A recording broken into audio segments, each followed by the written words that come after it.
Hello everyone.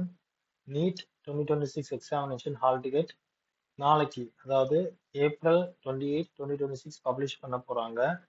Examination பார்த்தீங்கன்னா ஒரு Sunday 3/5/2026 conduct பண்ண போறாங்க. ஸோ நம்ம ஷார்ட்டாக ஒரு அனாலிசிஸ் பார்க்க போறோம். என்னன்னா 2018ஆம் வருஷத்துல எவ்வளவு ஸ்டூடெண்ட்ஸ் அப்பியர் ஆகியிருக்காங்க, கேண்டிடேட்ஸ் வந்து எவ்வளவு குவாலிஃபை ஆயிருக்காங்க, ஓகேவா? ஸோ அதை வந்து நம்ம பேஸ் பண்ணி பார்க்க போறோம். 2018ல வந்து பாத்தீங்கன்னா 12,69,922 கேண்டிடேட்ஸ் வந்து அப்பியர் பண்ணியிருக்காங்க. குவாலிஃபைட் வந்து 7 lakhs சம்திங், ஓகேவா? ஸோ அதே பேஸ் பண்ணி தான் 2019, 2020, 2021, 2022, 2023, 2024, 2025, ஓகேவா? ஸோ 2025ல வந்து பாத்தீங்கன்னா கேண்டிடேட்ஸ் அப்பியர்ட் வந்து 22,09,318, candidates qualified 12,36,531. ஸோ இது வந்து பாஸ்ட் 8 இயர்ஸா உள்ள ஒரு அனாலிசிஸ், ஓகேவா? Short analysis.